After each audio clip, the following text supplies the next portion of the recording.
All right. Good evening, everybody. Welcome to another edition of On the Trail and in Search of Living Legends. We are proud tonight to bring you episode 12. I think it's 12. Doesn't matter, I guess. Anyway, just Gary and myself tonight. We are honored to have a wonderful gentleman with us who I've interviewed in the past. Great guy. Got some great knowledge, Mr. Joe Vogel. Joe, how are you, man?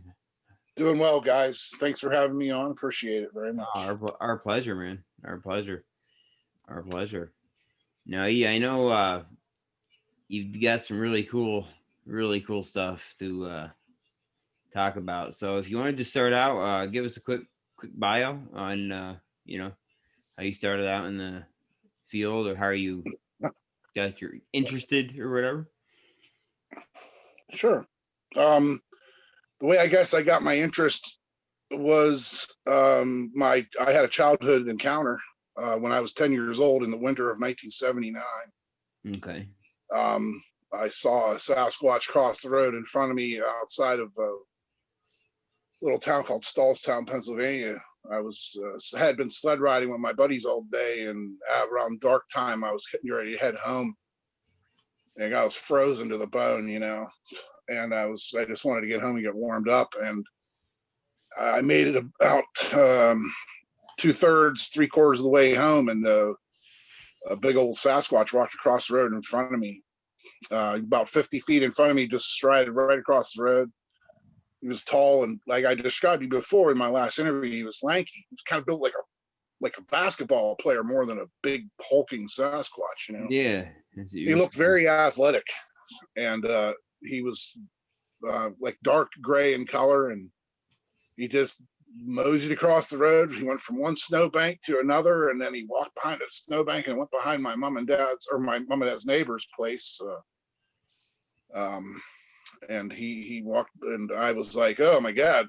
I froze in my tracks, absolutely horrified, just being a 10-year-old kid, Sure. Sure. and I was freaking out. And I stood there for 3, 4, 5 minutes. I can't remember how long it was. And I'm like, well, I just can't stand out here and freeze to death. And, it was snowy and the road was a solid sheet of ice. And so I started moving forward, and I looked around behind that snowbank, and I saw that critter go around behind that house. So I'm thinking, okay, now's my chance. At least I know it's not out here. It's behind the house. So I bolted, ran to my mom and dad's right down the driveway. Of course, we have one of those big, long country driveways. Mm-hmm. And I get down there and I locked myself in the house, crawled in bed, and never told a living soul till several years later. So Now, how one, large would you say he was as far as height? about 7 feet. I would put him Okay. around 7 feet. I mean, I was a child at the time, so Yeah. I probably wasn't more than 5 feet myself, maybe less. I'm tall. I'm 6'4", so I was always kind of a tall kid. Yeah. But he just strided right across the road, zimmed right across, like probably 2 or 3 steps across a 2-lane road, man. And I didn't look to see if there was any tracks. I didn't stop. I didn't give a shit. I just ran, just full out locomotion. That's all I cared about, was getting to that front door. I don't blame you. But from like what we had discussed in that prior episode, I don't even know, honestly, if it saw me. It didn't acknowledge me. It did not look at me. It just kept moving. And I mean, of course, I was no threat to it. And it apparently was no threat to me, because it just, like I said, I always described it as it was on its way to market, just walking along. And it passed, like I said, about 50 feet in front of me. And it was creepy, because as I realized the gravity of the situation, laying in a dark room at night, no one at home. My mom was a nurse who worked afternoon shift. My dad was away at work in Baton Rouge. I was just terrified, pretty much covered up under the bed with the blankets pulled over my head all night long. And I just laid there and thought about what had happened. And then I finally fell asleep eventually. And I thought about it for a few days, and it was hard to go outside. I mean, it was hard for me just to walk. Like, I had a doctor's appointment coming up, and I was afraid that I had to go outside. You know, Yeah. my friends called me the next day and asked me if I wanted to go ice skating, and I'm like, no, sorry, I'm not going out today. I don't blame you. And that took me a while to get over that. It took me a while to get over that. It really did. It was somewhat. It was a little traumatizing, but like I said, I couldn't eat any, you know, and I didn't want to have to try to explain it. And it was just easier for me to process it myself and move on. But I never felt the same at my parents' house ever again. Right. There's something creepy about those woods. I don't know what it is. It's in that Chestnut Ridge area, you know, that real famous, notorious Chestnut Ridge. It's right in the heart of it, like right pretty much smack dead center of the Chestnut Ridge line. And that there was other odd things happening around there, you know. My mom had a UFO sighting in '73, right there, right out the kitchen window. Really? And you know, she actually drew a picture of it on an index card. And she went and got, well, before she drew the picture, she went and got my dad. My dad was in bed, and he's all like grumble girl. He didn't want to come out, you know. But he finally came out, and of course, it's gone. But she drew a picture of it, stuck it in her address book on an index card. Oh. And years later, Brian Gumbel did a UFO special, and which was actually a pretty good UFO special at the time. It was probably in like '86, I'd say. They showed a photograph of a UFO that was taken supposedly in Russia. And it was the exact same. My mom jumped up out of her chair and ran and got her address book and came back and showed me that picture. And guys, right hand, it was the exact same spacecraft. Exact. Oh, wow. My mom drew the picture almost to a T. That's incredible. Like 15 years earlier. Wow. So, but yeah, the Chestnut Ridge has a long history of all kind of oddities and high strangeness, as they say. We've been talking about that a lot lately. You know, these spots that were once known for, I don't want to say this area, you know, for one particular type of phenomena. Seems like they're starting to become spots for many types of phenomena. It's things are getting very bizarre, you know, all over the country. And, you know, Gary, like we say all the time, you know, we're, you know, our research group, you know, we've got guys represented, you know, we got guys in every region of the country. We are finding the similarities are just uncanny. You know, we got a buddy in Australia, and they find the exact same thing we do here. Yep, I do too. Yep. He has that Australian Yowie research group, and he, you know, his name's Gary Lynn, great guy. Yeah, yeah. He's over there doing it and living the life, man. He's out in the woods with those nasty brown snakes that they have over there. Oh God, Australian woods, man. That's like the worst place you could ever look, you know. But yeah, they're all over the place, man. They do the same thing. They make the same ground glyphs. They make the same tree structures. The behavior is, like you said, uncanny and undeniable from my point of view. Mine too. Yeah, absolutely. I sent you some pictures of some tree structures I found up here, and that footprint that I sent you, that real nice big, and I outlined my wife's boot. Yes. Beside it. Yes. That's from my stepson's sighting. Yes. Okay. This happened. This was kind of like what I wanted to get to, because, like I said, this one's better documented. And okay. Which print was it? There's a picture of a footprint that's very clear, very concise, and to the left of the footprint is an outlined green oval that I outlined the shape, the size of my. Yeah. You sent me one today, Joe, with 4 other pictures in it. Yeah, there it is right there. It's the cluster of 4. It's got the I got it right here. Okay. Yeah, there's a picture. I'm looking to see what's around the same thing here. That's a good. Okay. So before you sent me pictures, So there's a picture of a footprint, and it's pretty much I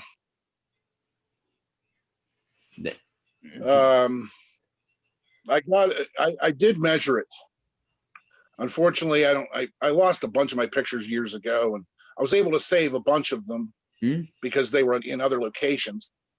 But this one, it was about 13 inches long, about 6.5 inches wide. And that is my wife's boot print to the left of it, circled in green. Wow. Okay, so we're talking. This is a significantly massive creature, and she was no wilting flower. She was 5'2", about 135 pounds in that picture. With that or not, that's her hiker. So and then I sent you the other picture of the side so you can see the depth. Of how deep it was. That one? No, that is actually another footprint. If you look at the top of the screen there's a toe. There it is. That's it. Okay, so which one do we want to go to next? So that one's about that footprint's about 2 inches deep into the mud. Okay, it's kind of hard to see, but if you look at the top center, right there, there's a toe. Then actually it goes the other way. It goes, that is a right foot, and that is the right big toe, and then it goes the other way. And the heel is at the bottom of the photograph. Yeah. Interesting about what I always found interesting about this picture is there's mud on those leaves where it stepped on that red twig that comes down, that red little weed, and the leaves have the mud residue from the thing's foot. But that was further on. That was part of about a 200-foot trackway that we photographed. Oh wow! So it really is a shame. I lost some of these pictures along the way, but I did manage to say the better ones. Okay, so but that first footprint, that footprint right there. There is a photograph I have someplace. I will dig it up and try to send it to you when I find it. But the thing ducked under a tree limb, and it has a knuckle print in the mud. A fantastic left-handed knuckle print. Very cool. Wow. Straight into the mud. Very cool. And I'll find you the picture. Like I said, these pictures are scattered here and there, and I lost my hard drive crashed years ago, and I lost tons of pictures. But so let me tell you the story about how this went down. Yeah. Once again, this sighting occurred by my stepson. He and his mother, or myself and his mother, no longer are married. We divorced back in 2010, and he later went on to become a Marine and left the country for a while. He was in Afghanistan. I think he did 3 tours, but we've lost contact. I've tried getting a hold of him, but he's not on Facebook, so I don't. It's not my place to go prying in my ex's affairs, anyways. If they wanted to hear from me, I guess I would have known it. But the kid was about 13 years old at the time, and my son was the same age. And me and my ex-wife had taken our children to Gettysburg for Halloween weekend, and it was over the 30th through the 3rd and of November, and we had gone to Gettysburg, and we did the ghost walk and all that. We stayed at the Eisenhower, nice place, has a big pool, and the kids just loved it. And on the way home, or before we left, I stopped and I bought them these slingshots, those little wooden souvenir slingshots that say Gettysburg, PA on them. And we came outside of Gettysburg, and we stopped at that Mr. Ed's Elephant Museum and candy store and did all that stuff. And then we just drove home. And when we got home, it was the 3rd. And we had pulled in the house, and the pumpkins were on the front porch, the jack-o'-lanterns. And I was like, hey, guys, can you do me a favor? Because they're like, can we play with our slingshots? Can we play with our slingshots? And I'm like, sure. Just don't shoot any cars, don't shoot at the house, and get rid of those pumpkins. So they went and they got the pumpkins off the front porch. They helped us carry the luggage in first, and then they got the pumpkins off the front porch. And they took them around back of the house, and they chucked them in the woods. And that's that picture I sent you with the house with like the triangular shaped yard. Yeah. Okay, that's where this event occurred. Okay. So anyway, they went ahead, they played with their slingshots, and everything. It's all great. And then the next day and later in the afternoon, they were outside playing again. And they were in the back corner of that yard. That picture that I show you, it comes down to like a triangle and a point where the yard is cut. It's an oddly shaped piece of property, but right where that point is, the boys had a fort. You know how little boys have forts, right? Yeah. And they were out there playing, and then coming, later in the day, my son comes in, and he there we go. He's playing video games.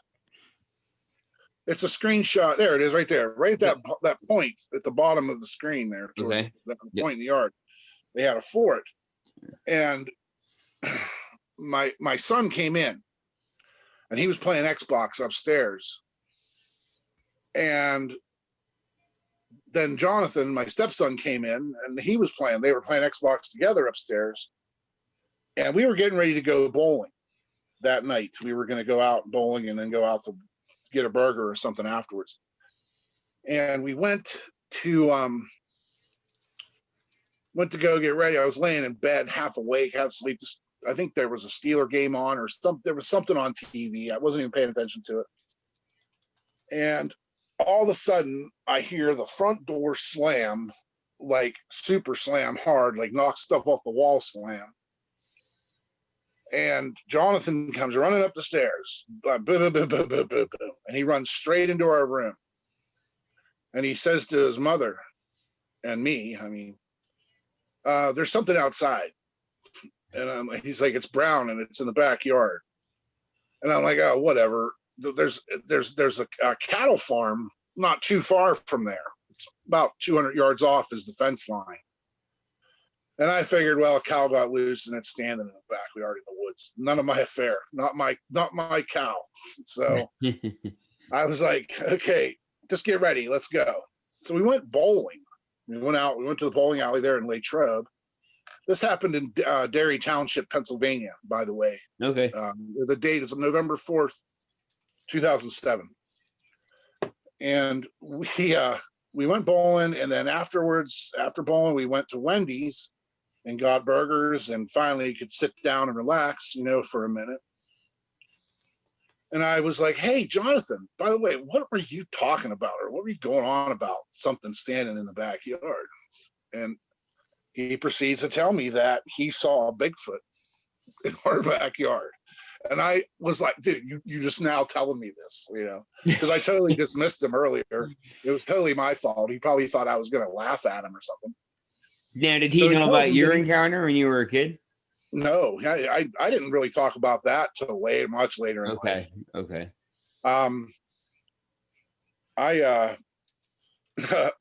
was like, oh my God, he tells me the story where, so I told you he was outside and then he came in to play video games. Mm-hmm.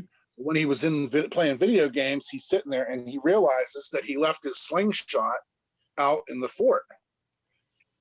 And he wants to go out and get it. So he runs out the door and runs back to get it. And there's that Sasquatch standing in their fort, like in the area right there, right where they play. Oh my God. And how much longer was this from the time he saw it originally until the time? No, this is when he actually saw it. This is when he come in, and I said, okay, and then whatever, get ready, we're going bowling. And then we went bowling, and then it was probably a couple hours before I actually got the whole story. Okay. So I told him, I said, tell me more, what happened? So he says, I forgot my slingshot. I went out to get it. I rounded the corner of the house and I ran back through the yard, and I got about halfway there. If you look at that picture again, there's a tree in the yard. He says, I made it to the tree and I noticed there was something standing in our fort. And I'm like, something. All right, tell me what it looked like, And he described it as about 6.5 to 7 feet tall, with it was brown with gray fur, like brown and gray, like gray hair. Yeah, yeah. And it was walked a little hunched over, and he said they made eye contact for about 10 seconds. They just stared at each other, and he didn't know whether to, run or scream or what. So he just stood there, and it took off. It hunched down and went scurrying off through the woods, running back through that property back there behind the house is actually the Army Corps flood control project. So there's nothing back there but marsh and swamp and old crabapple trees and a few pumpkins left over from Halloween. And anyway, he came in the house to tell us, and of course I dismissed him at the time because I was A, furious about the door slamming, and B, we had to get moving to go to our bowling thing. Sorry. But so I'm like, holy crap, we got to do something about this. So I got home and got on the internet right away. And I had no idea who to call, I knew there was, people out there. And being in Western Pennsylvania, I kept getting links to Stan Gordon. Okay. So I called him, and he actually answered the phone. I was shocked. I called him. It was like 8:30 at night when I called him. He actually answered the phone, and I told him what my stepson had seen and what was going on. And he said, okay, great. I'll send some investigators out. Don't, just wait for them, and then you can fill them in when they get there. And he sent out a married couple. I want to say their name was Dan and Colleen. I don't remember. I have pictures of that too. But anyway, they went in the woods, with their headlights on and all that. And they came back out of the woods, and they were pretty much, hey, don't go back there. We want to come back tomorrow and look around. And I said, we're not going. There ain't nobody going in those woods. Yeah, okay. That's the deal. We'll stay here. And they did. They came back the next morning with Stan, and they went back and they got Jonathan, and Jonathan reenacted the whole thing for them and showed them where everything happened.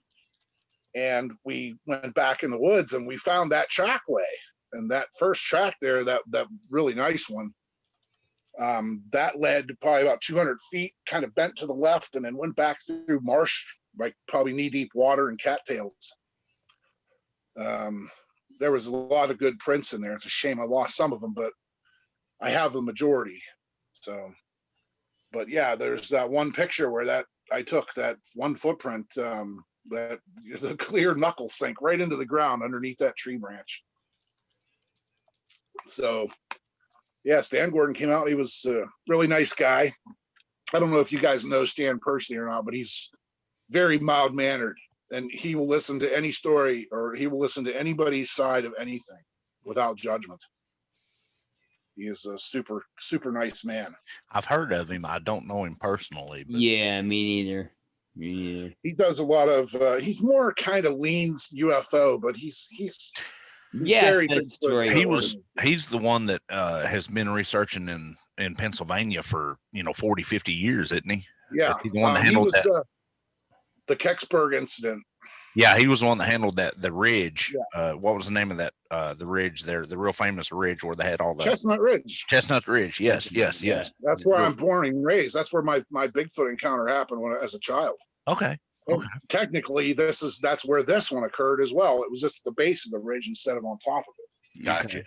Because I lived in Derry, which is on the other side of the ridge from where I was born and raised as a child. And then, on the other side, there was Latrobe and Derry, Pennsylvania, and they're right along the ridge line. So Derry's got a long history of Sasquatch activity. There's a fellow out there that way by the name of George Workman. Oh yeah. Okay. Yep. Yeah, we know George well. George. George I had dinner with George last summer. Okay. We went out to eat. I went home to see my daughter back in Pittsburgh, and me and George got to go out to dinner together. It was nice to meet him. Pennsylvania Dogman and Bigfoot. Yeah, that's Tim. Great young man. Great young man. Yeah, he's a super nice guy.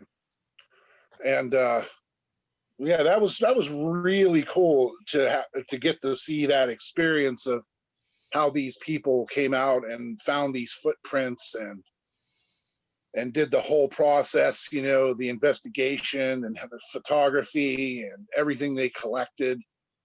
And one of the really great things was shortly after this all happened, like a couple days later, Stan Gordon emailed me a cast that he had made in 1984 about a quarter mile from where this was. And you know what, guys? It was the exact same footprint. It was the same thing, man. It was, I mean, it looked exactly the same. It had that dominant big toe. Yep. The same shape of the foot and the shape of the heel and everything. It was amazing. I couldn't believe it.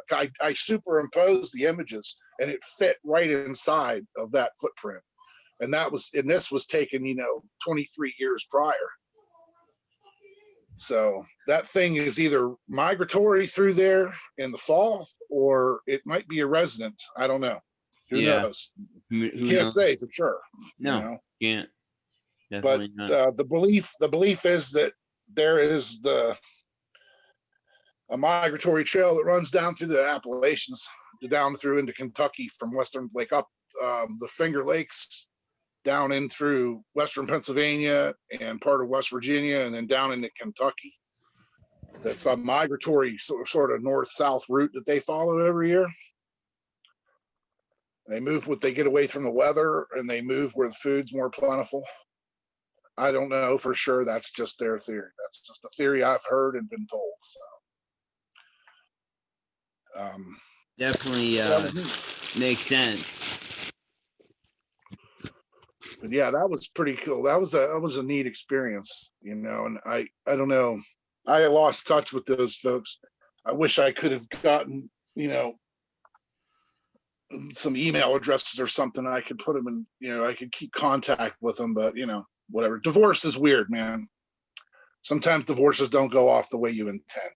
So I ended up moving out west of that, like after I signed my divorce papers on July 24th, and I was here in Idaho on July 26th. I drove right across the country. Wow.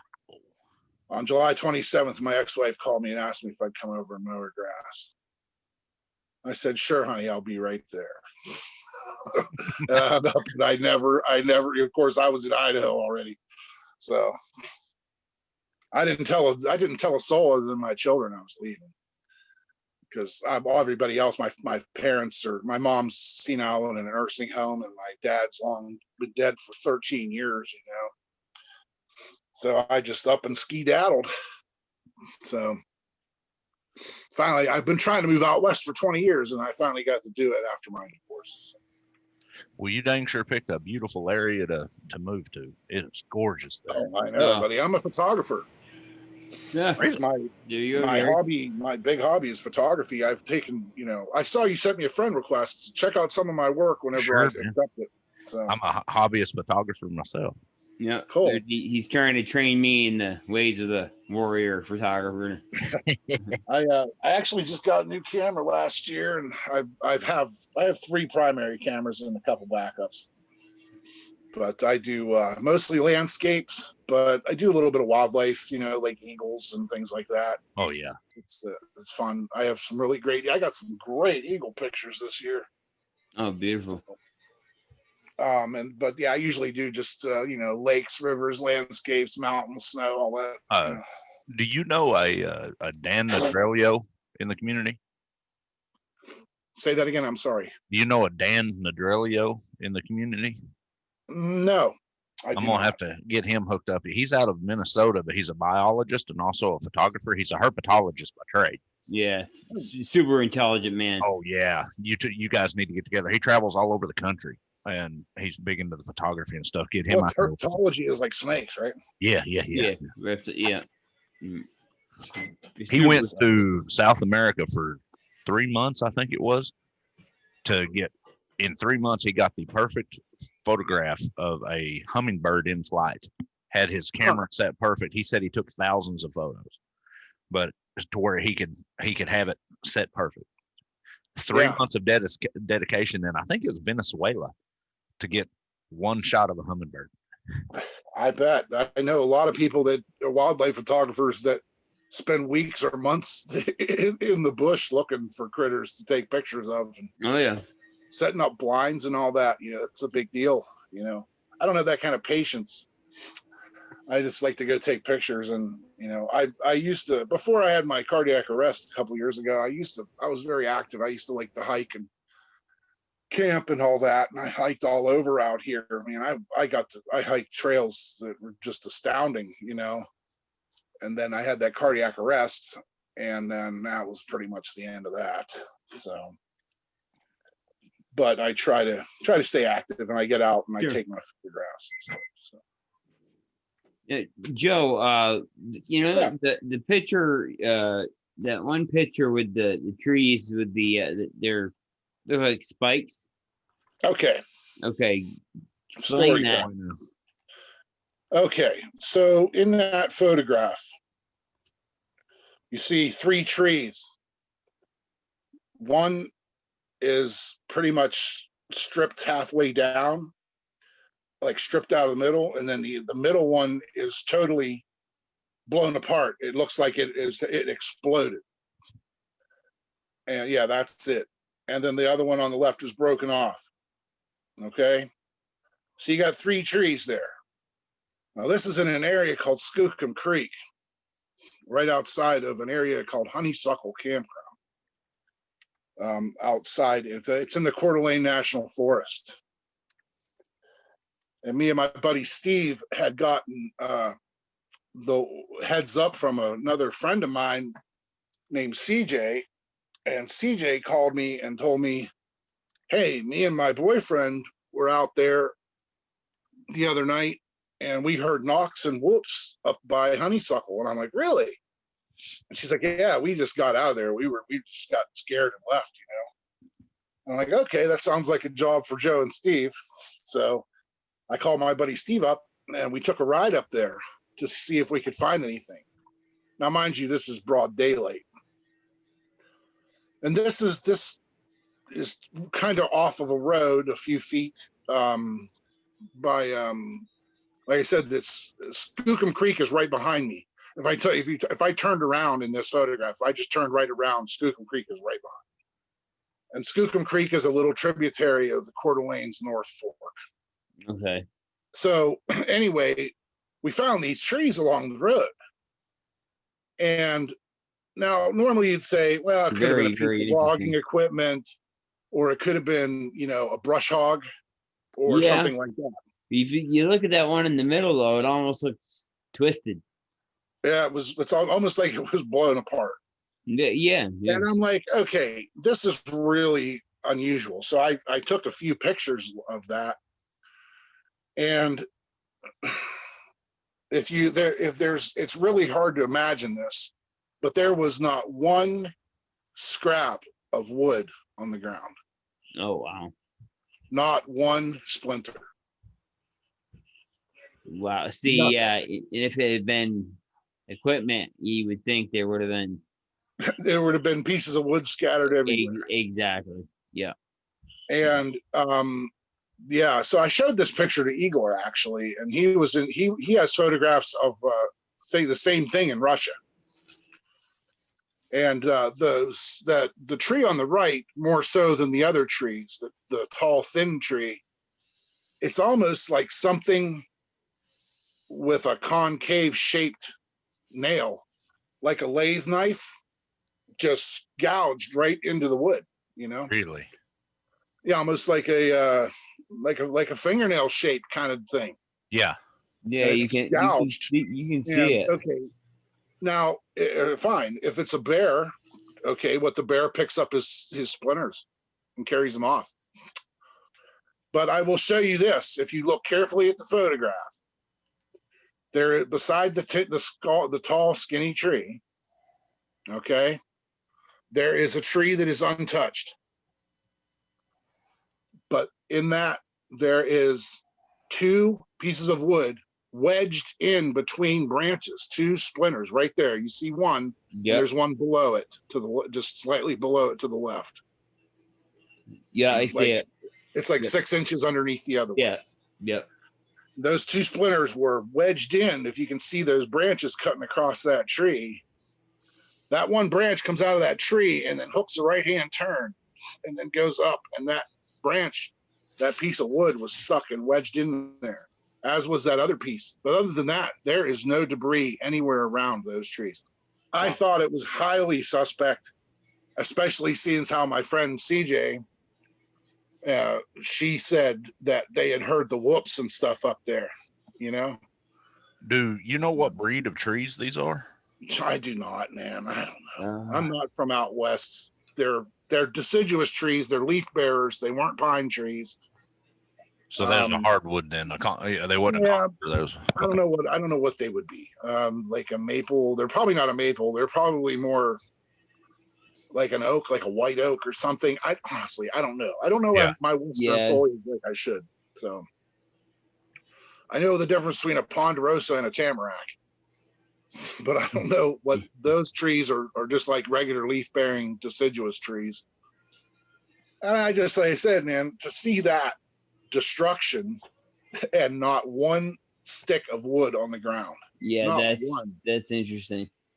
And that's very fresh too. That had happened very recently. Oh yeah, you can tell. Yeah. You know, and but it's right along that little dirt trail of a road that runs up the hill there. And it's really neat. So if you look at it on if you just look on Google Earth or something, it would be like honeysuckle campground, and then you want to find Skookum Creek, and it's right there. So it's not very far from a campground then. No, there's the Coeur d'Alene National Forest, so it's a U.S. Forest Service campground is up there. It's probably the campground's probably 600 yards away. But once again, the campground is directly behind me. Like if I turned around, walked the other way through the creek and up over the hill, I would walk straight into the campground. So, but yeah, that was crazy. I saw that. I'm like, okay, finally something really interesting, you know. But that was cool. And I didn't get to go back up there because I suffered my cardiac arrest shortly after these were taken. So. Oh, jeez. But yeah, my friend Steve and I, you know, we found more stuff than we even want to admit. There's so much stuff. There's so much activity in these woods between Coeur d'Alene Lake and Wallace, Idaho, and that stretch of forest there. It's just unbelievable. I mean, you could go almost anywhere in the national forest or in the state forests along Route 95 there, and you're going to see something. I almost guarantee it. In fact, I do guarantee it. If you look hard enough, you'll see sign almost anywhere you go between Coeur d'Alene and Wallace. I can't vouch for anything past Wallace because I've never been in the woods out. That goes into Montana, and I haven't been really much in the woods in Montana. But that part of Montana. That part, So, yeah. But it was just interesting, you know, and it was great. And of course I shared it. You know, I used to run a group, and I shared this picture on it. And of course I got people, oh, well, that's from a brush hog, and that was a logging truck, and blah, blah, blah. Firstly, there's no logging activity out here anymore, guys. Remember the spotted owl? There's very little logging here now. It still goes on, but it's mostly all controlled, and it's not like it was. And there was no logging in this area. This is a national forest right here. So how far off of the road was that? Oh, just right up the bank, probably, I don't know, like 7-8 feet. Yeah, we tried figuring out what it could have been. I'm like, we're thinking, okay, kids looking for firewood.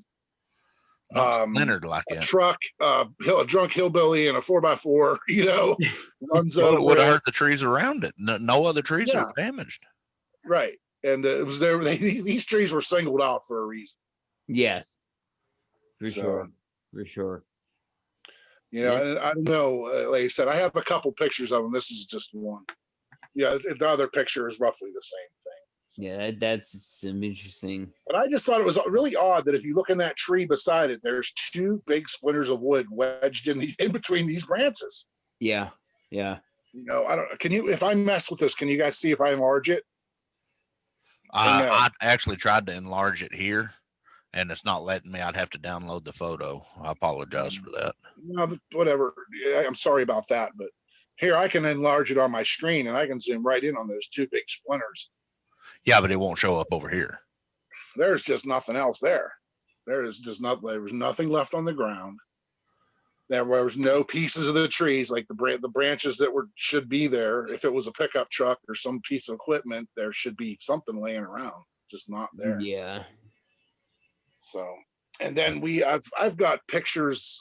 I found a really great footprint up in Fernan, where those logs. I showed you the pictures of the logs across the trail. Yes.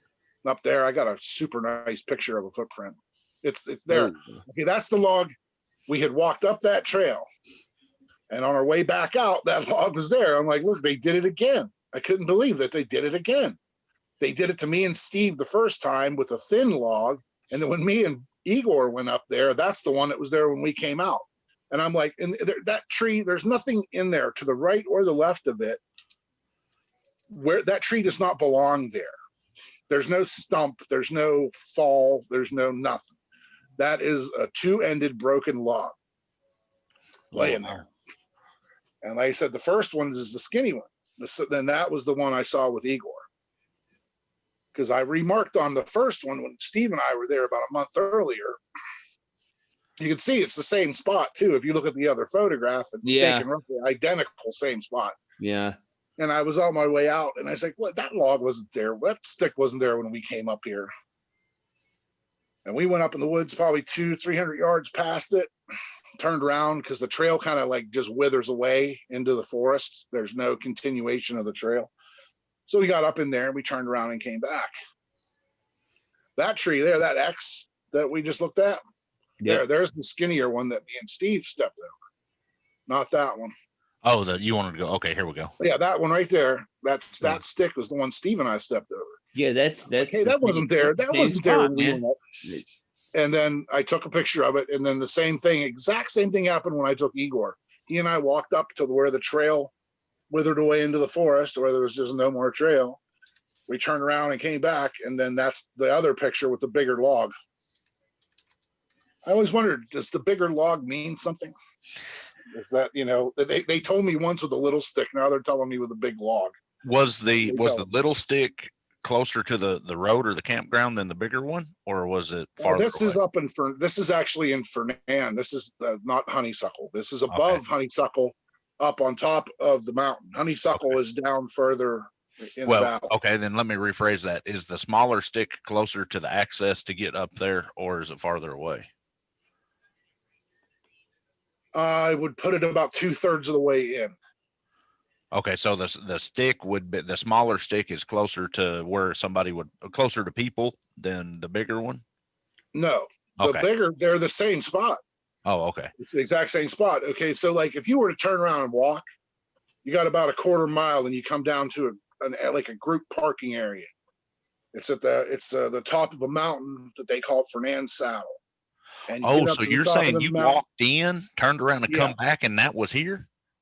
Yes, I walked in past that stick. Ooh. And then on the way back out, the stick wasn't there the first time, but on the way out, the stick was there. I've heard of that happening. Some. And then he's telling you, I know you're in here, stay out. Yeah, I think that's what it is. It's kind of like, please don't come up in here.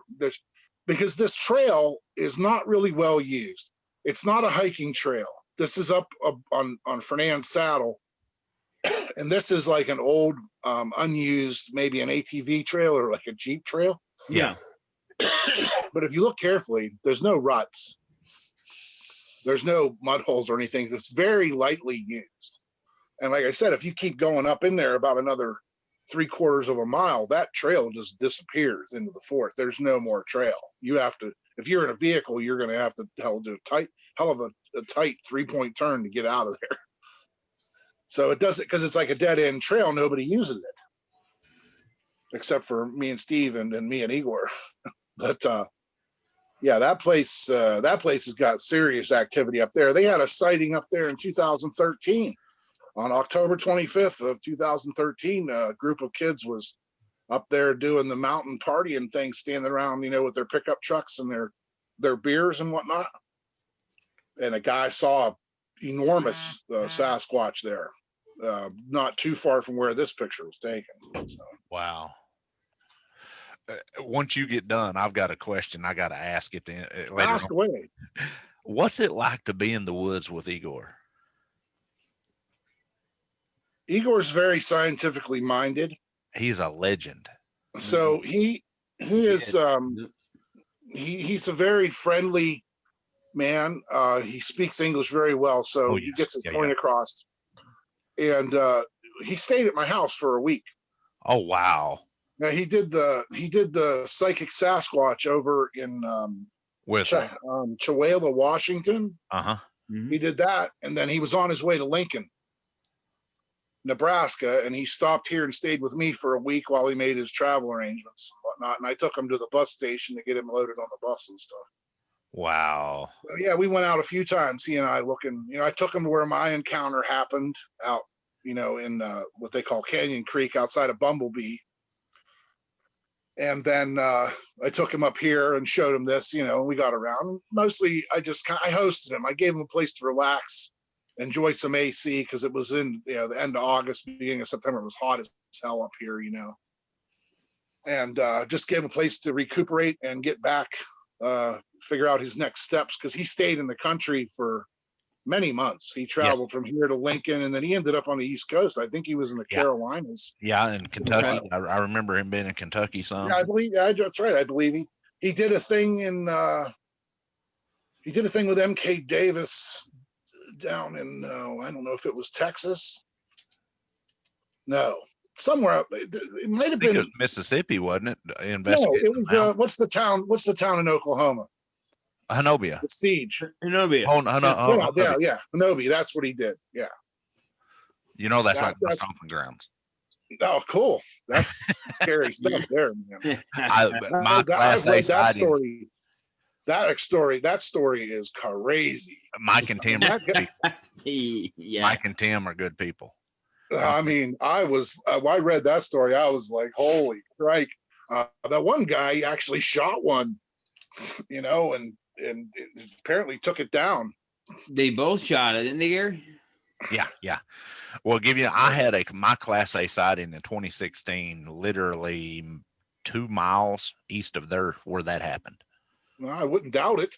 Yeah. From what that story told me, yeah, that was scary, man. That was a scary story. Yeah. That's the kind of story. That's the kind of story that kept me awake late at night when I was a kid. After I saw that one in Stallstown, that when they're being aggressive and breaking into farm buildings and whatnot, and just otherwise kind of terrorizing the place. Well, and they're known to be kind of ornery down there. Or down here. They are. I mean, I live about 3 hours from there now. My research area is not very far from there at all. And then our family farm's not very far from there. But Honobia. That's where Igor and MK Davis did I don't know if there's they did one or more conferences there. I think it was just the one that year. Yeah, they did the conference, yeah. Yeah, and then him and Igor spent some time together there in Yazoo. And then I'm not sure. I think he ended up back in, maybe it was Kentucky or one of the Carolinas. I can't remember. But he stayed in touch with me throughout his whole trip, and we communicated back and forth. And guys, I hate to interrupt. My wife just sent me a text. Let me respond to her really quickly. Not a problem. Let me get that over with. I know how it is. Yeah, well, she's just getting off work. So she lets me know when she's on her way home in case I need anything.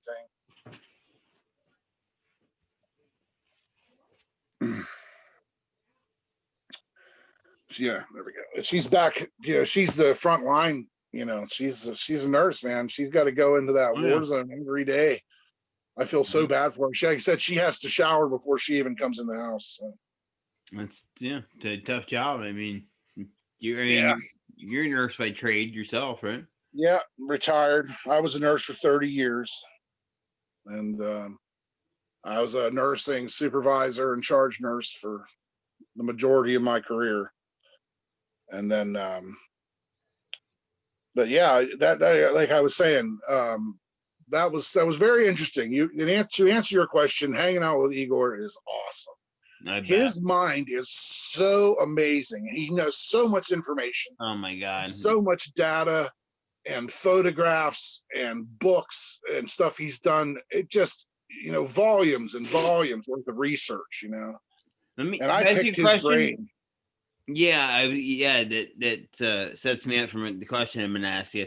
Did he mention to you or talk about what, as far as what they have over in his part of the world, the Almas and the what they refer to as the Russian Yeti and the differences between? Yeah, we talked about a lot of that. Really, pretty much we're talking about the same critter here. Okay. From what I've gathered, from what I've heard from him, it seems to me that the Russian Yetis might be just a hair shorter than our Western Sasquatch. Okay. I kind of want to compare those things that they have in Russia to more of like the Southern Woodburger, more of an ape-like kind of critter, Yeah. I'm not going to say skunk ape, but they seem a little more, because they call them snowmen. That's the word they use. They call them snowmen. Yeah. And or Almas, the Almastes, and the Yeti, of course, if you get over in the eastern part of the country. Right. But yeah, they make the same things in the ground, and they do the same stuff. Yeah. That every other continent that has these critters does, with this making the tree structures and stuff. It's really crazy. And like, what's up with the letter A? They love these letter A's, I don't know. And then X's as well. I mean, I've got I got 250 acres of X's. I mean, and it's definitely a thing for them. The X and the tree break. And I was trying to think. I got a couple books here Igor gave me. It was great. He autographed them for me and stuff. Awesome. We had a good time. It was a nice visit, and I had to practically beat him off of my wife. So he was. One night we were sitting around the table. It was great, and we were all drinking wine. And Igor loves cheese. He lives on cheese and coffee. So we're all chatting, and he decides after a few glasses of wine that it would be cool to recite ancient Persian love poetry to my wife. Go, there's a story for you right there. And then the next day I took him swimming, and he went down here to the Spokane River. He walks down, he's so European, he walks down right to the edge of the river, just strips naked, right in the middle of the park, throws his swimsuit on and goes out and splashes around the river. I got pictures of that too. So he was a great guy. I loved him. He actually got COVID, man. He was in the hospital for a month or so. Yeah, he was totally laid up there for a while. He started off with an infection he had in his leg, I think, and then he caught COVID in the hospital. And oh wow! But he's back in the game now. He's all better. Good. So. Good. But yeah, Igor was something else. I had a nice visit with him, and it was really great to see him. Do you know he was a lieutenant colonel in the Soviet Army? I had heard that. I had heard he was an officer. Actually, he fought in Afghanistan. Yeah, so he showed me some great pictures that no one in the East or West has ever seen. Of Afghanistan. I had great pictures of him sitting on a truck with an AK-47 and stuff. It was great. It was great. I actually, my wife was just enamored with him. She thought he was the greatest thing since sliced cheese. But if Igor ever comes to your house, man, cheese, coffee. That's all you need. Yeah. Wine later in the evening. Yeah, for sure. But he was super cool. He was one of the great big ones that I met. I got to meet Bob Gimlin too. I hung out with Bob Gimlin here in Spokane a few years back, and I got to meet Dr. Meldrum, of course, because he's here in Idaho. Yeah. So. Yep. Now, let me ask if I didn't know if you wanted to talk about it this time around, but I know the listeners would find it very interesting about the encounter. It was you, your wife, and another couple, I believe. Okay, The aggressive, you're kind of correct. Yes. Okay, so this was in August of 2011. Okay. I was on vacation, and my girlfriend at the time, she was on vacation. Okay. We had planned a camping trip up in this area known as Bumblebee, which is a very popular recreational area here in the summertime. That's where all the river floaters put in the river to float the river on their, their inner tubes and their cases of beer and whatnot. And my girlfriend and I used to like to take the float, but she would snorkel it. She would put goggles and a snorkel on, and she would go down and find all kind of cool. So she found a beautiful pair. It was like $190 pair of Ray-Ban aviators under the water. Wow. Yeah, she found all kind of cool stuff. People drop radios and phones and iPods and everything. Yeah. Cameras and shit, like all these drunks that go down the river. So we had planned this several day camping trip where we went up on Wednesday, August 11th, I believe was the date. Maybe it was the 10th. It was the 10th or the 11th. We went up there, and we were expecting two other couples. Her sister and her sister's husband, and then my best friend, who's a professor at Washington State, and his wife. Okay. We're going to come up. We went up on a Wednesday to just have a night to ourselves, me and her and our two dogs. We had a pug and an Australian Shepherd, or Border Collie. I think she was a Border Collie. She was one of the two. I think she was a Border Collie. Nice dog, either way. She might have been a blend, whatever she was. She was a beautiful animal. I have some great pictures of her. Anyway, yeah, she was probably one of the greatest. This dog was more human than most humans I know. Yeah. Anyway, nice. So we went up a day early to have a night to ourselves in the woods with the campfire and have fun. And we set up our tents. I went up and I set up 3 or 4 tents plus a dining canopy and a canopy to cook under, like a kitchen canopy. Yeah. And we went up, we got set up, and we took a walk up the river. We found this really cool log that had fallen over the river. It was massive. I mean, this one of these big, huge Western logs, And we walked across it, went to the other side with the dogs and everything, and had a fun time.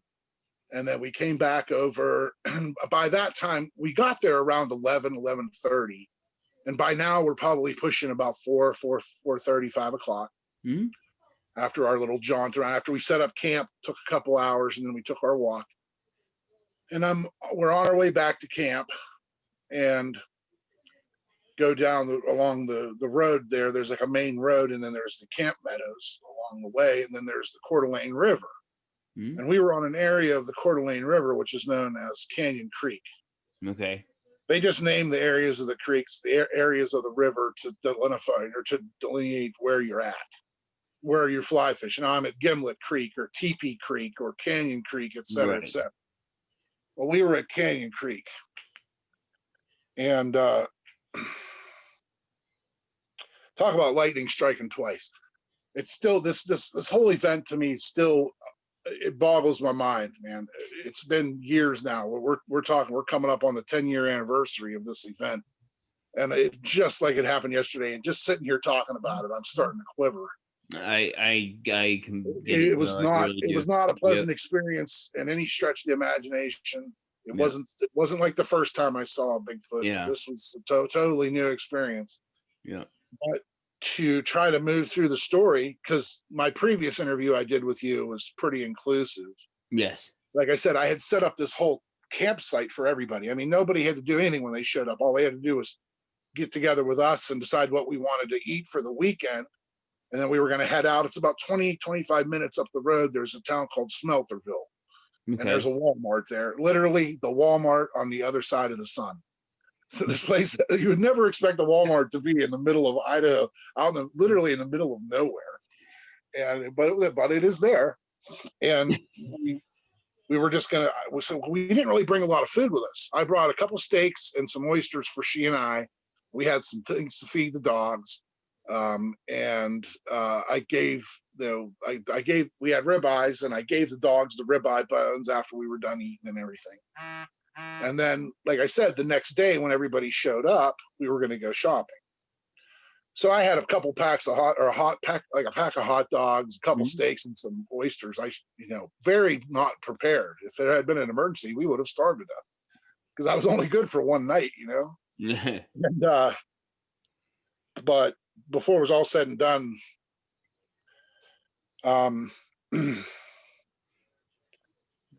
so we're sitting around the fire after dinner, and we're sitting here, and I'm here, she's here. Behind us is the dining canopy, and the fire's in front of us. And the dogs are laying there on the ground chewing on these rib bones. And all of a sudden, out of the blue, boom, the dogs tear ass into the woods. Like they drop the bones like the bones weren't even there. And I don't know if you ever tried to take a ribeye bone away from a dog. Luck. They just left the bones and bolted, and they ran into the woods. And I was kind of peeved at the time because I'm like, oh, great. Now we got to go hunting after dogs in the middle of, it's just getting dark. Yeah. So by the time I got to my truck and got my flashlight out, because I had a Coleman lantern there, but we hadn't lit it yet because we were just enjoying the fire. And I'm like, great. Now we got to go hunt dogs in the middle of the woods, And the campground was only probably 30 to 40 feet away from the creek, the Canyon Creek that runs through there. Okay. And there's a strip of forest that's pretty dense between the campground and the creek. And the dogs run in, and we just get up to go get flashlights and whatnot. And we go, and she grabbed their leashes, and we're going to go hunting them. And I just got to the edge of the woods, and they came running back out. Like I've always described it as like they were on fire.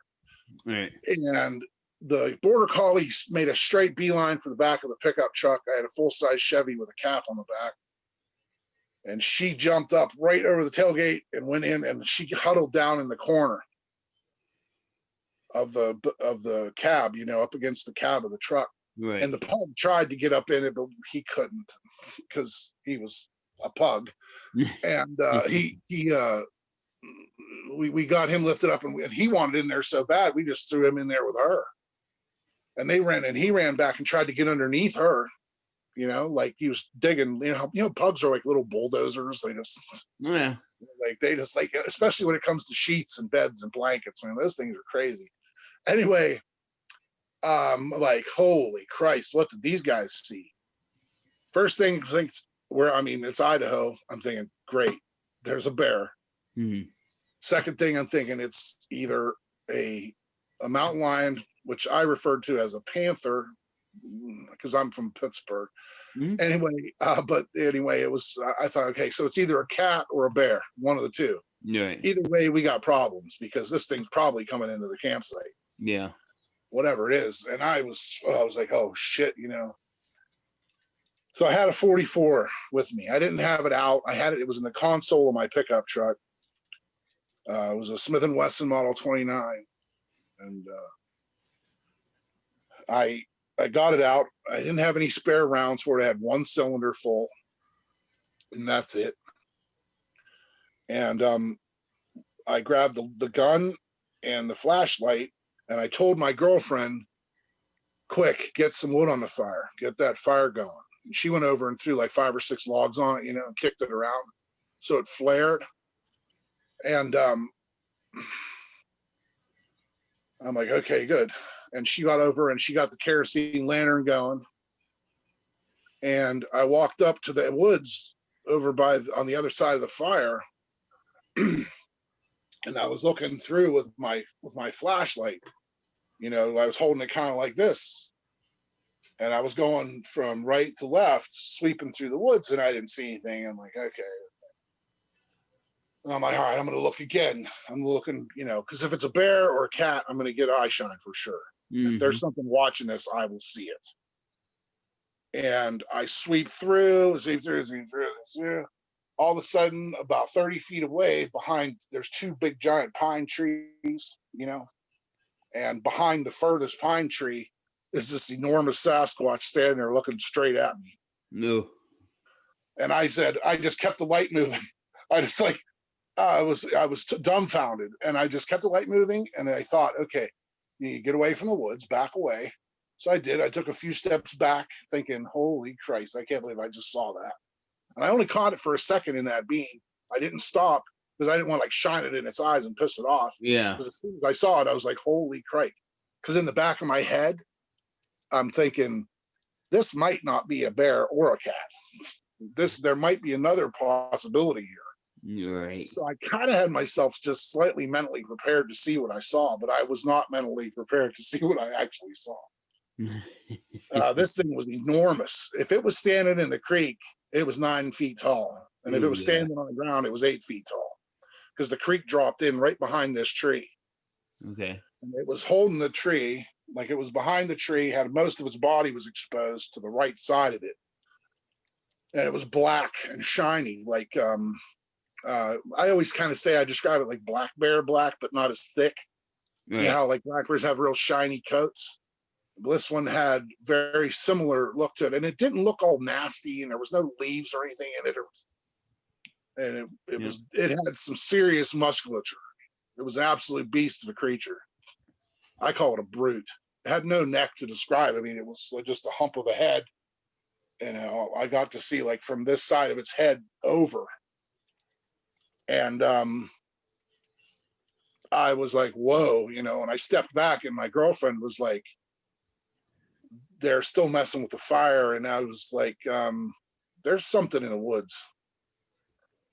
And she was like, freaking, she's like, what? And I says, I don't know. It's big, it's black, it's in the woods. So to get away from let's back away. And we did. We got away from it, and we were like, okay. So I'm thinking to myself, all right, now I got a lot invested in this trip. There's a lot of equipment here I don't want to leave behind, but I'm thinking at the same time, I should just get in the truck and leave, But at the same time, I'm thinking, okay, well, I saw one of these things when I was a kid. I knew they existed. So I wasn't going to freak out and panic. And I know that they're very curious creatures. Mm-hmm. They love people, well, some of them. We like kind of, I think we kind of supplied a little bit of a break or entertainment for them to watch, and they're curious about our activities. Oh, not to mention we had just cooked a steak and some oysters on a fire, which probably didn't help matters. So we got the dogs calmed down. We got them out of the truck. The one peed all over the place, the older one, the border collie, and we were in there. We had to wipe out the bed of the truck. So we got them calmed down. We put them into a tent. We had one of the little spare tents that I had set up with just like a pup tent for everybody's backpacks and our river floaties and stuff, just to keep it in case of a rainstorm or whatever.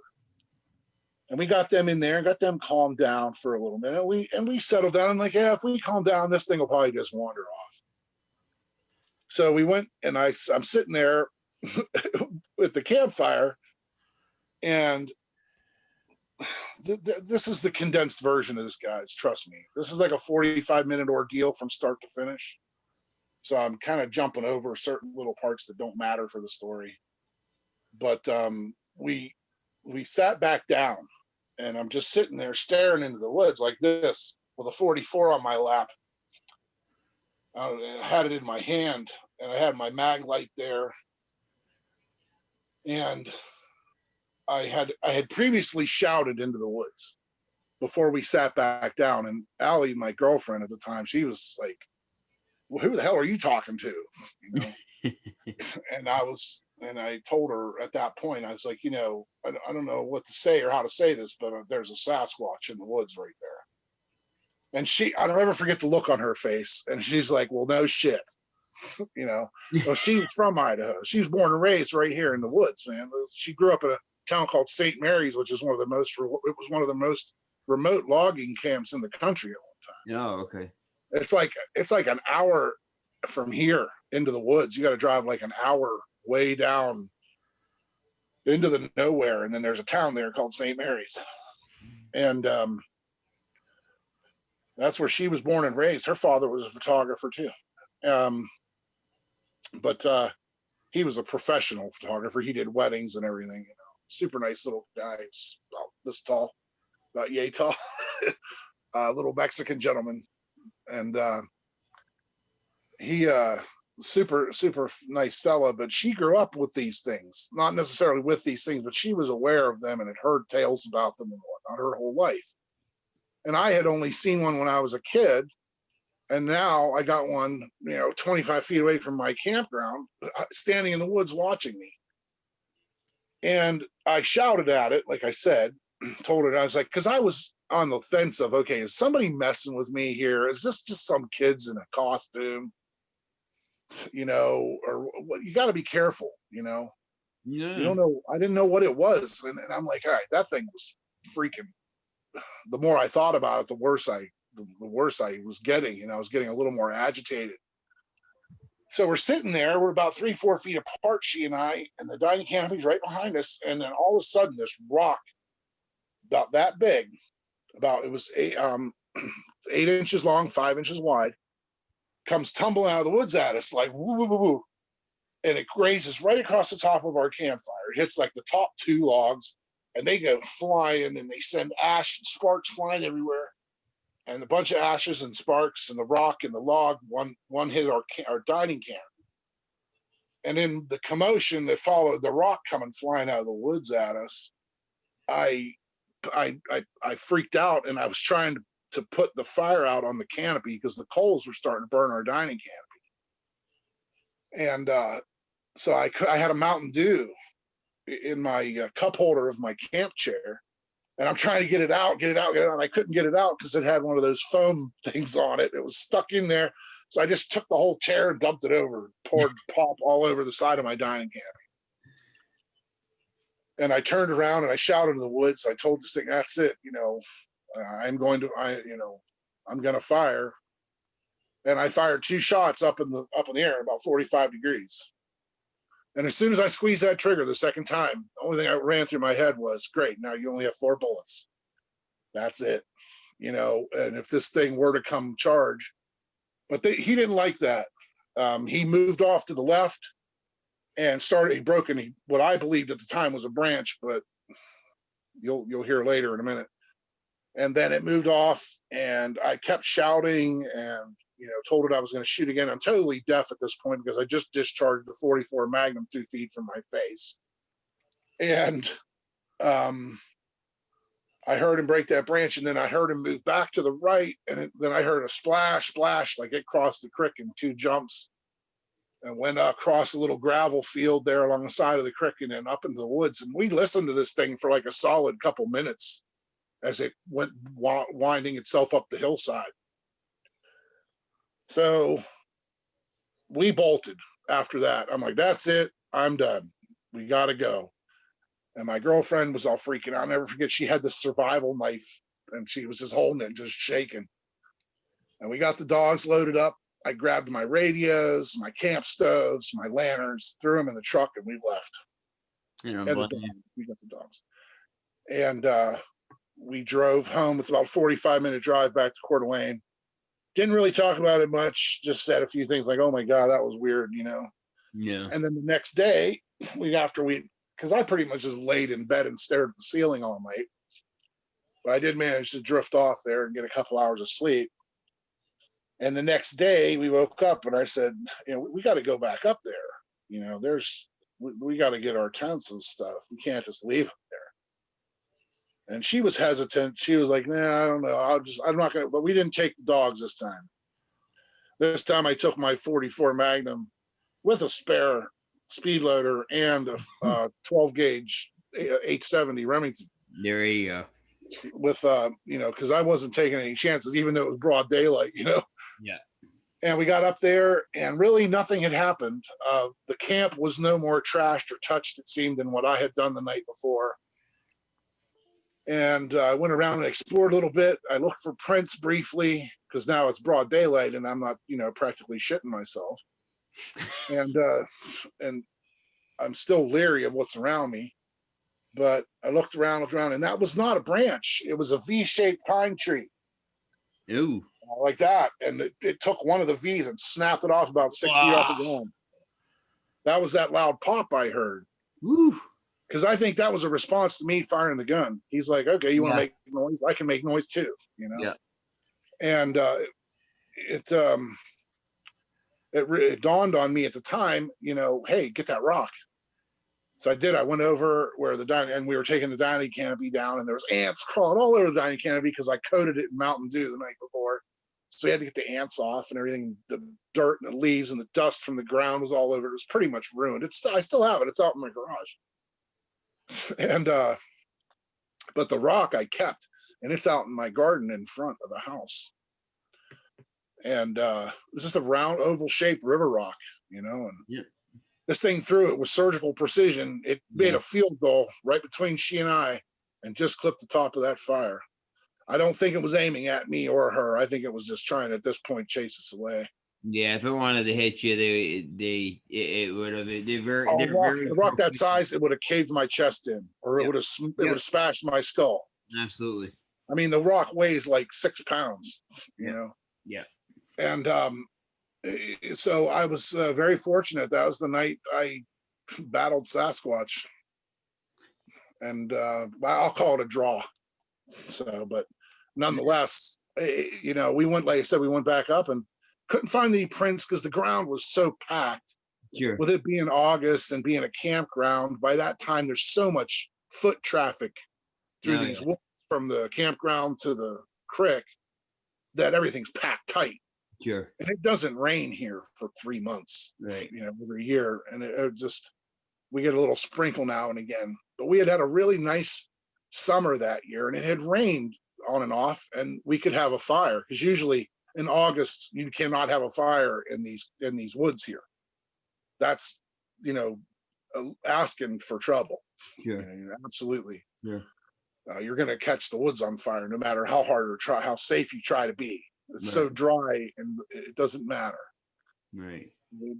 But this year we had a little bit of rain and the ground was moist and there was a lot of green grass and stuff and green undergrowth. So we had a nice fire going, and I think that's building that fire up was about the only thing that saved our lives. If this thing was going to come get us, it was there to come get us. I think it was curious about the dogs. I think it initially smelled the food cooking, and then the dogs found it. And when the dogs found it, but the way the dogs reacted was like, okay, these guys just ran in the woods and they saw something that they have never, ever seen before. Yeah. And it terrified them, Sure. But and that was pretty much it. I didn't really tell anybody about that till years later. I got a hold of a guy named Kelly Shaw. You guys know Kelly? No, Kelly. No. Yeah, he's in Utah. Yeah. I got a hold of him and I gave him my report. Mm-hmm. So no, Kelly. Yeah. Of that encounter. But that was absolutely crazy. Oh God. We had I don't know what it's a Class B or Class C. 3 years ago, we went down to Cascade, Idaho, which is a town south of McCall. It's in between McCall and Boise. Mm-hmm. And we went down there for my wife's daughter's wedding. And we stayed at an Airbnb cabin in the middle of the woods, like way back. It was beautiful. It was huge, huge 2-story log cabin with a loft and a fireplace, modern kitchen and game room and all that. These vacation homes. And we stayed there, and the night before the wedding, we were all out on the back deck, the deck was really high because the house was built on a slope. So the back deck was probably 18, 20 feet off the ground. Okay. And we were all sitting out back around this table, and I kept hearing something in the woods. Like all around us, like just like little twig breaks and little just things that were making me uneasy. Yeah. And I didn't know what to do or what to say. I didn't want to come off as a weirdo, but it just got to the point where like, okay, you guys are hearing this, right? I'm not the only one that's hearing all these little sounds around us, right? And my wife and her ex-husband, of course, the father of the bride, were there. And not shortly after I said that, man, it was beautiful. I wish I had a recorder sound. It was a perfect knock, just one single knock. Like, it was probably about 20 yards off to the left of us. And my wife's like, I'll never forget. She sat up and she was like, holy crap. And then like 3, 4, 5, maybe 5 seconds after that knock, there was a break. So I believe that we were surrounded by 4, possibly 5 of these things that were right within, probably within less than 100 feet in whatever direction around this house. Yeah. Of course, I couldn't prove that. I didn't want to prove it. I wanted to get in the house because these Western Sasquatches are beasts. They're big. Yeah. We got a lot of missing people out here. We got a lot of missing people, and from these state parks and these, especially like out, further out in Washington, down into Oregon, they've got some cases of a lot of people that have gone missing. And I don't know if these things are the reason why they're missing or what, but something is taking these people. Could be. I think I'm sure you guys familiar with Dave, right? Dave Paulides. Yeah, my dad was actually on one of those cases. Oh, really? The Douglas Leg case back in the 70s in the Wow. Yeah. But yeah, he does these stories and these clusters of missing people. And I don't know, some of these Western Sasquatches, they can go either way. Yeah. Like the one in the Patterson Gimlin film seemed a little mild mannered, kind of looked grumpy. Yeah. The one in the Freeman film was just like, what are you doing here? Right. Kept walking, but the one here that I've named him Bumblebee Bob. Like I said, we got 4 accounts. We got a truck driver that was hauling sawdust out of the woods because they have these big, huge, giant portable sawmills, Yeah. And he was hauling just because they reprocess that sawdust and they take it down to Lewiston and make paper. Anyway, he was hauling. He saw he was driving out of the woods and one ran across the road right in front of him. Then we got the one I told you about, the couple in the tent being haunted all night by this thing that was like not too far away. Yeah. And then there was a guy back in 1991. He and his group were getting ready to go on a river float right there in Bumblebee. And they were putting their floats and boats in the water. And they heard just kerplunk, splash. And something or someone was throwing rocks at them. I think I heard about that. And the dude he was like, oh, I got to go find out what's going on. Who the hell's throwing rocks at us? That's not cool. And so he goes up and he looks around. He doesn't see anybody. So he's up there and he gets in his trunk. I don't know what he got in his trunk for. I don't remember. But as he's closing his trunk, he saw movement on the left, to his left. And he looked. And as soon as he looked, he described it as about a 7 to 8 foot tall Sasquatch ran across the road, right up from him, from like the riverbank into the forest. And that was another sign. And guys, this is all within like 2 square miles. You got 4 accounts of this thing that likes to mess with people. He likes to mess with people that are camping.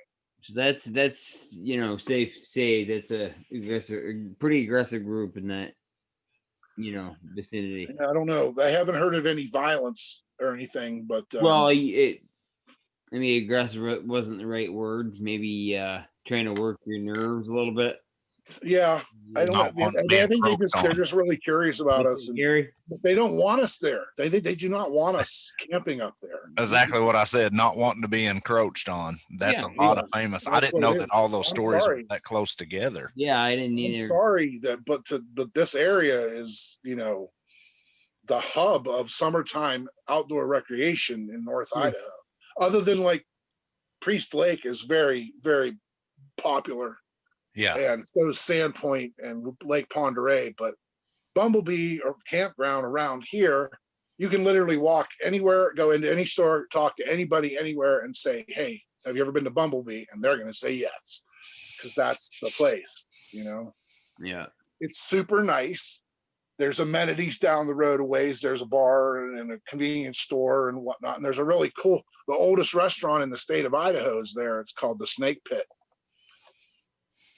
It's an old whorehouse that they converted back in the day, and they made it into a really cool old Wild West bar, Very cool.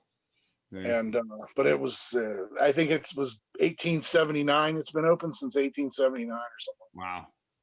Long time. But they said this area is just filled with tourism in the summertime. Sure. People with their RVs, with their fifth wheels, with their dirt bikes, with their Jeeps, with their horses, with their, you name it. That area is Idaho's, mountain playground. Yeah. Yeah. And these things live up there. I've tried to tell a few people, hey, if you ever want to see like Bigfoot sign, or you ever want to, have a better chance of seeing something, or at least hearing a wood knock or something, just go up to Bumblebee or Honeysuckle. Either one of them, you're gonna definitely see something. Yeah. I sent you those pictures of some of those crazy tree structures. That big thing. There's 2 logs that are leaned together and touching right at the top. I have no idea how that thing was standing there. It was amazing. I see him too. Yeah, and these logs are that big around, and they're just touching at the tips, like an A, and there's a log across the bottom of them. Yep. And then if you look at that X that I have a really close picture of that I sent you, that one tree is upside down and shoved into the ground about a foot. Wow. And I know I couldn't pick up a tree and shove it into the ground about a foot. Hell no. But yeah, that X was put there, and I said that the one tree is upside down. So they're up there, and that picture of that X and that big giant A-shape thing, that was taken in an area called Hayden Creek, which is all part of the same forest, this long chain of Coeur d'Alene National Forest here. So yeah, it was a pretty nerve-wracking night up there in Bumblebee. Oh, I bet. I've never really gone camping again.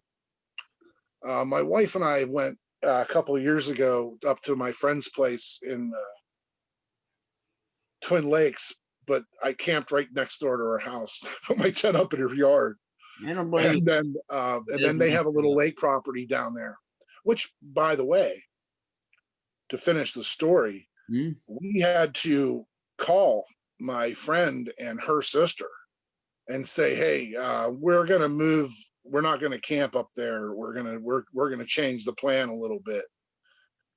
And we went up to my friend's house up in Twin Lakes, and we camped at their lake property there. Yeah. And I got shit-faced drunk that night. I was all I could do. All I wanted to do was drink the memory away of the night. I didn't care, and I couldn't believe what had happened, and I still can't to this day. But yeah, you guys here, they can't either. Well, fellas, I hate to cut it short, but we are running up on the 2-hour mark. That's our broadcast time. That. But I really appreciate you guys having me on. Oh, it's our pleasure. Oh, it's been great. If you have any questions, feel free to get a hold of me anytime. I'm available. I'm retired. I don't do much, so you guys can, other than run around, take pictures and stuff. But well, you'll be hearing from us, Joe. We appreciate you. All right, man. Like I said, I really appreciate you guys having me on again. And I'm glad I got to tell you about that thing that happened down in Cascade when we heard that break. That knock and that break, that was just perfect, man. Yeah, I was like going, "Hey, okay, now what do you think? What do you think now? What do you think now? Yeah. What do you think's out there now?" So, but that was pretty cool. It was perfect, and it wasn't scary, but it was enough for us to say, "Okay, we're going to get up and go inside now." Yeah, exactly. So, but hey, guys, thank you ever so much for having me. Not a problem, Joe. Jeremy, you know how to get a hold of me. I do. Yeah. And if you need anything, any pictures or anything else, if I think of anything relevant, I'll send it to you. And by the way, those eye shine pictures you got are crazy, dude. That one, that thing is looking right at you. It's looking. How far away was that from you? It looked like it was 6 feet away. It was hard to tell because they told you we were all black, you know, and I would say, you know, God, it's hard to judge because it was so black, you know. Like I said, my wife gets her rocks off just going black, you know, when we're sitting there. That's twisted, but I It understand. is very twisted. But I've done it too. If you were to meet her, you'd understand. Yeah. But I think, yeah, those were some great picks, man. I like that. Well, I don't got some understand. more. I got some more I'll send you. Awesome. I look forward to it. Okay.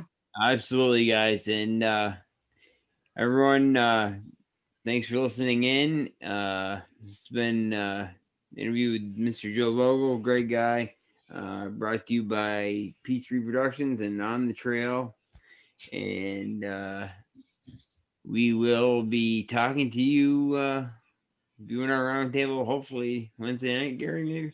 Yeah, I'll be game whenever you are. Right. Gary, it was a pleasure meeting you, man. Yes, sir. I sent you my friend request. Feel free to here on my other phone here momentarily. So. Yeah, feel free to hit me up anytime. I'm like you. I'm she's home and out of the shower, so I'm gonna say hi to her. okie dokie. With you.